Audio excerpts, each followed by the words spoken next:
பராசக்தி தேவி அம்மா பிரித்யங்காரா தேவி அம்மா எம்கேபி நகரில் குடியிருக்கும் வாராகி 3 பேரும் துணையம்மா ஆதி பராசக்தி தேவி அம்மா பிரித்யங்காரா தேவி அம்மா எம்கேபி நகரில் குடியிருக்கும் வாராகி 3 பேரும் துணையம்மா ஆதி பராசக்தி தேவி அம்மா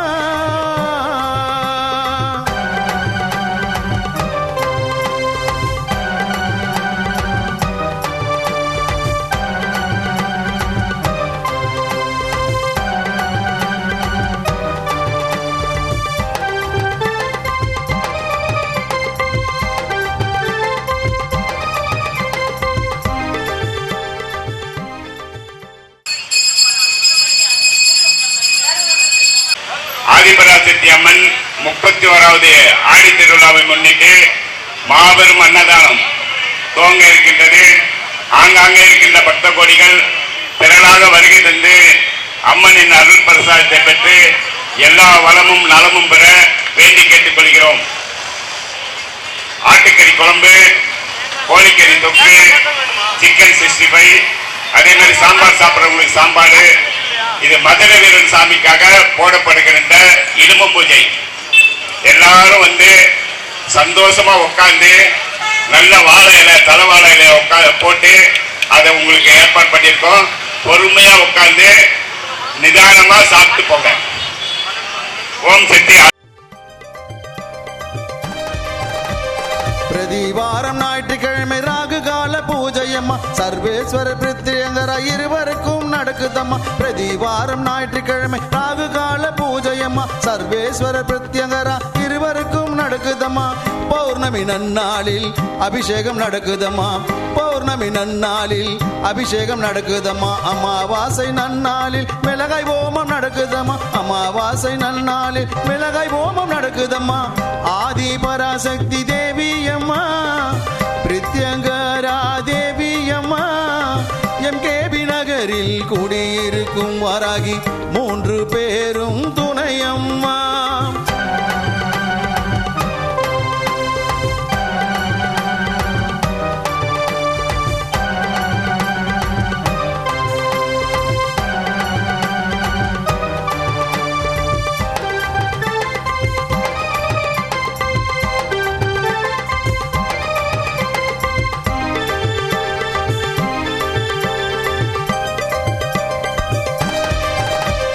குழந்தை வரம் தருபவளே, குழந்தழைக்க செய்பவளே, மஞ்சள் முகம் கொண்டவளே, மாங்கல்யம் காப்பவளே, குழந்தை வரம் தருபவளே, குழந்தழைக்க செய்பவளே. அமைச்சர் மரியாதைக்குரிய அன்பு அண்ணன் சி. பொன்னையன் அவர்கள் அன்னதானத்தை துவங்கி வைக்க இங்கே வருகை தந்திருக்கின்றார்கள். அண்ணன் பொன்னையன் அவர்களை ஆலயத்தின் சார்பாக மனமாற வருக வருக என்று வேண்டி வரவேற்கின்றோம். ஆதிபராசக்தி அம்மன் ஆலயத்தின் சார்பாக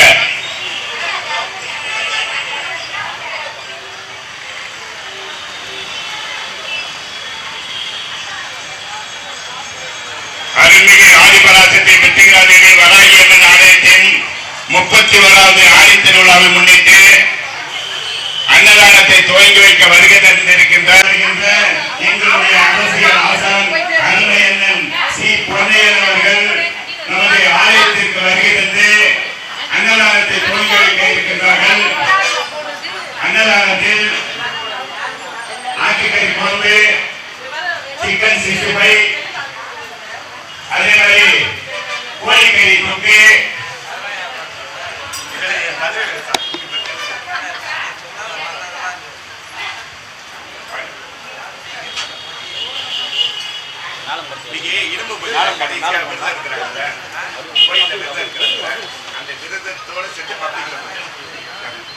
ஓம் வரேப்தானாம தச்ச மகாதேவத்ரம் சர்வே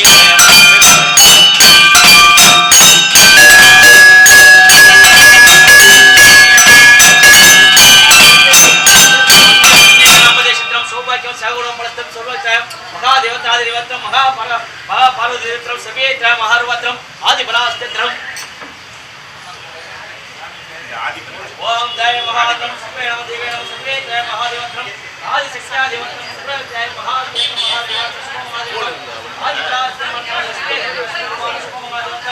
ஏகநாதா தேவம் ஏகசக்தியா தேவத்தம் சர்வேஸ்வரம் சர்வமங்கலதேவத்தம் அகிலாண்ட கோடி பிரமாணஸ்ய ஆசமந்தம் புஷ்பாதேவம் புஷ்பசம்ப்ய மகாதேவத்தம் மகாகுண்டாச்சம் புஷ்பசம்ப்யமந்தம் புஷ்பாதேவத்தம் ராஜாதி மகாதேவாதி தேவத்தம் மணி படுங்க நாங்க மகாசக்தியா தேவத்தம் ஆதி பராஸ்தம் மந்தரசோ தேவத்தம்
இப்போ இருக்கிற அரசியல் சூழ்நிலையில் எடப்பாடி ஐயாவோட முயற்சிகள் ரொம்ப சிறப்பாக இருக்குன்னு சொல்கிறாங்க.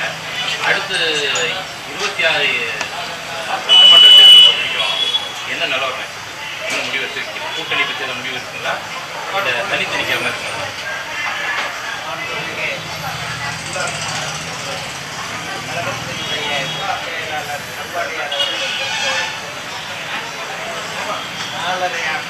முக்கியமான ஆட்சியர்கள் இந்தியாவிலேயே தலை சிறந்த முதலமைச்சர் என்ற ஒரு பெருமையை தமிழகத்துக்கு சேர்த்து அவர் ஆட்சி காலத்தில் எண்ணற்ற நலத்திட்டங்களை ஏழை மக்களுக்கு வழங்கினார். அது மட்டுமல்ல, வளர்ச்சி திட்டங்கள் என அற்புத திட்டங்கள், ஆயிரக்கணக்கான திட்டங்களை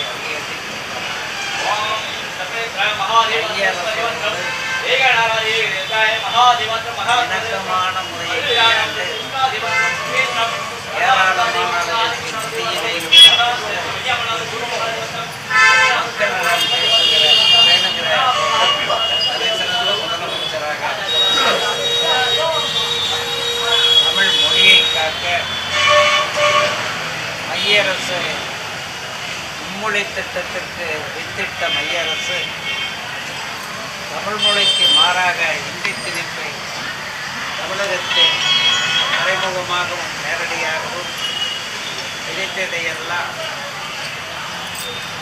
தோழமை என்ற நிலையில் இருந்த போதிலும் துணியும் தயங்காமல் மைய அரசை அச்சப்படக்கூடிய அளவிற்கு அதை எதிர்ப்பார். பாராளுமன்றத்தை கிட்டத்தட்ட 1 மாத காலம் நடக்க விடாமல் செய்து தமிழகத்தின் தண்ணீர் உரிமையை, காவேரி உரிமை, முல்லைப்பெரியார் உரிமை, பாலாற்று உரிமைகளையெல்லாம் மைய அரசு தமிழகத்துக்கு வந்திக்கிறது.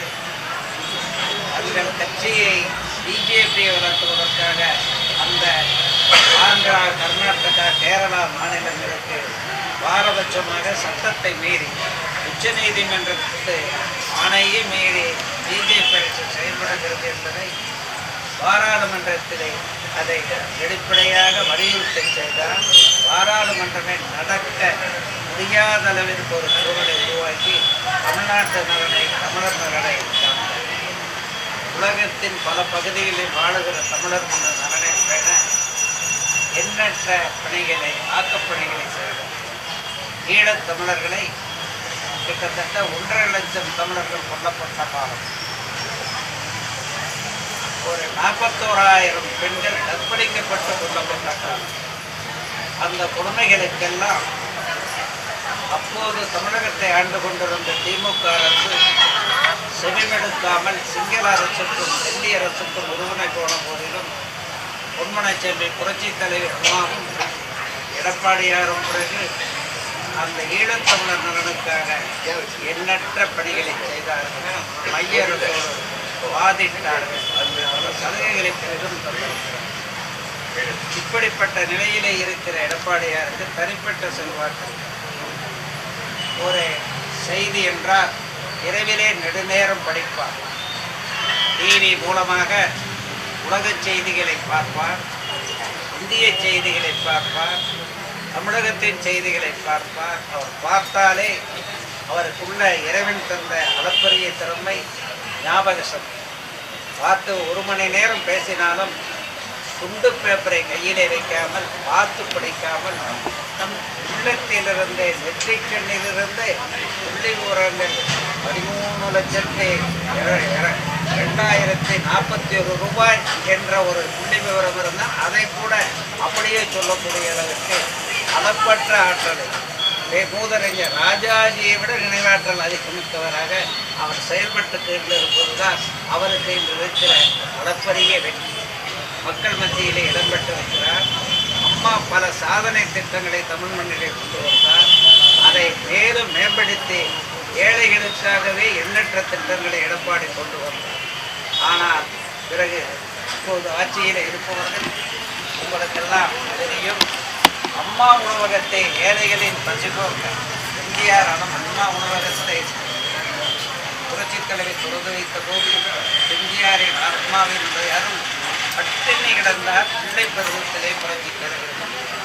அதனால்தான் அவர் வழியிலே ஆட்சிக்கு வந்த அம்மா உணவகத்தை திறந்து ஏழைகளுக்கு ஒருவேளையேனும் குறைந்த விலையிலே அவர்களுக்கு உணவு கிடைக்க வேண்டும் என்ற முறையிலே தமிழகம் முழுவதும் திறக்கப்பட்ட அம்மா உணவகத்தை இப்போது ஆளுகிற ஆட்சி, ஏழைகளின் மீது அக்கறை இல்லாத ஆட்சி, பணக்காரர்களுக்காகவே ஆட்சி என்ற முறையிலே நடக்கின்ற திமுக ஆட்சி அந்த அண்ணா உணவகங்களை பலவற்றை மூடிவிட்ட கொடுமை என்று நடந்தது. உதாரணமாக ஒன்று, வழித்தடங்களிலே குழந்தையை பெற்றிருக்கிற தாய்மார்கள் குழந்தைக்கு பால் கொடுக்க ஆங்காங்கு அமைக்கப்பட்ட அந்த இடங்கள் எல்லாம் கூட மூடப்பட்ட கொடுமை இந்த நடக்கின்ற ஆட்சியிலே எடப்பாடியார் இதை சுட்டி காட்டுகிறார். அற்புத திட்டங்களை எல்லாம் மூடிவிட்டார்கள், எடப்பாடியார் கொண்டு வந்த உன்னத திட்டங்களை எல்லாம் ஒழித்து விட்டார்கள் என்ற நிலையிலே அதை சுட்டி காட்டி மக்களை வெளிப்படைய செய்தார். விலைவாசி விளம்போடு ஏறிவிட்டது. 15,000 சம்பளம் ஒருவர் வாங்குகிறார் என்றால் இன்னைக்கு இருக்கிற விலைவாசி, அரிசி விலை, பருப்பு விலை, எண்ணெய் விலை போன்ற விலைகள், மின்சார கட்டணம், வீட்டு வரி, இதையெல்லாம் 15,000 சம்பளம் வாங்கிக்கிட்டு சென்னையில் இருக்கிறவர்கள் வாழவே முடியும். 30,000 40,000 இல்லாவிட்டால் ஒரு ஏழை வீட்டிலே அடுப்பு எரியாது, வயிற்றுக்கு உணவு கிடைக்காது என்ற சூழல் விலைவாசி விட்டது. அதை கண்டிக்கிறோம். எடப்பாடியார் அற்புதமாக கண்டிக்கிறார். ஆனால் நாங்கள் கண்டிக்கிற செய்திகள், விலைவாசி ஏறிச்சு விட்டது, மின்சாரம் ஏறிவிட்டது, அதே போலவே வீட்டு வரி ஏறிவிட்டது, உணவகங்கள்லாம் மூடப்பட்டு கொண்டிருக்கின்றன என்ற கொடுமைகளை சொல்லுவதை மக்களுக்கு வெளிப்படுத்துவதற்கு ஊடகங்கள் எங்கள் பக்கம் உண்மை நிலையில் ஊடகங்கள் கட்டாயப்படுத்தப்படுகிறார், வற்புறுத்தப்படுகிறார்.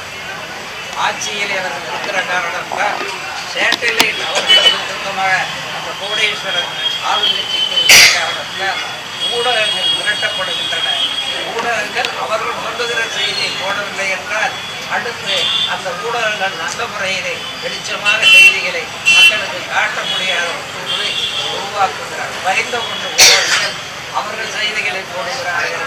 எடப்பாடியார் உன்னத பேச்சை மக்களுக்கு வெளிக்காட்டுவது. பத்திரிகைகளும் அப்படியே கட்டுப்படுத்தப்படுகிறார். ரொம்ப கட்டுப்பாட்டிலே பத்திரிகைகள் இருக்கிறார். எங்கள் செய்தி பத்திரிகைகள் வருவதில்லை, எங்கள் செய்தி ஊடகங்கள் வருவதில்லை. அத்தகைய காரணம் சர்வாதிகாரமாக ஜனநாயகத்தை பிடித்து மனபலம் மிக்க ஆட்சியாக, கொள்ளைக்கார ஆட்சியாக திமுக இருக்கிற காரணத்தால் எங்கள் செய்திகள் இரண்டடைக்கப்படுகிறது. ஊடகங்கள் முன்வர வேண்டும். ஊடகங்கள் நினைத்தால் பத்திரிகைகளும் ஊடகங்களும் சோசியல் மீடியா நினைத்தால் நாட்டிலே எப்பேற்பட்ட மாற்றத்தை உருவாக்கும். நடுநிலையோடு ஊடகங்கள் செயல்படுகிற போது, துணிச்சலோடு செயல்படுகிற போது ஆளுங்கட்சி செய்திகளையும் போடும்.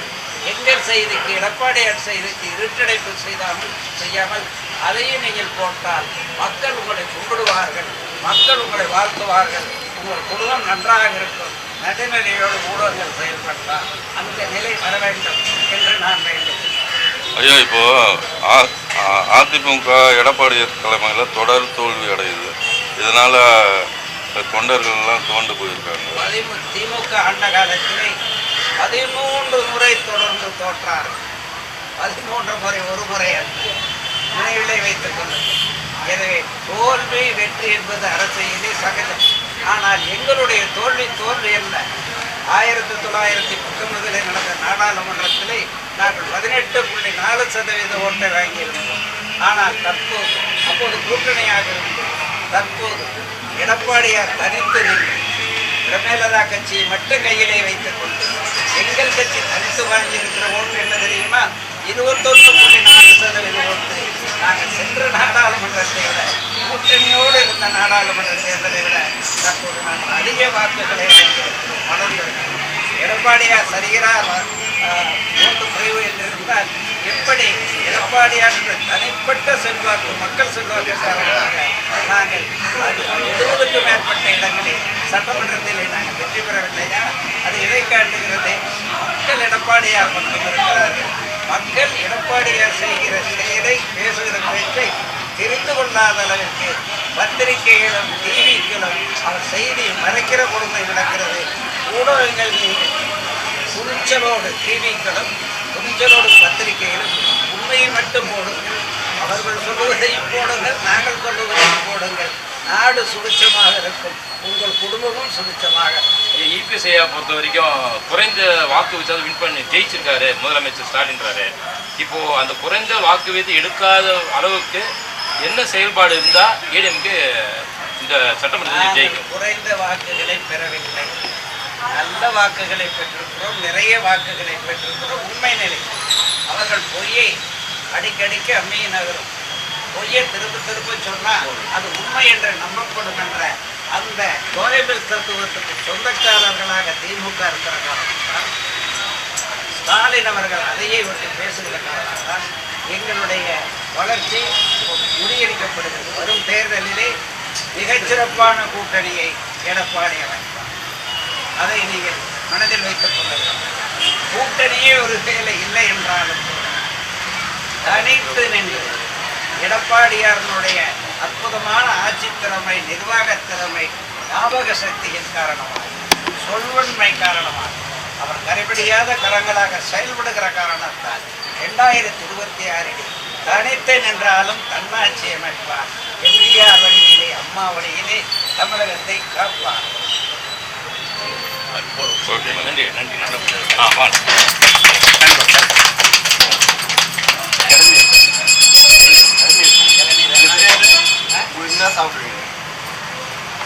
கோயில்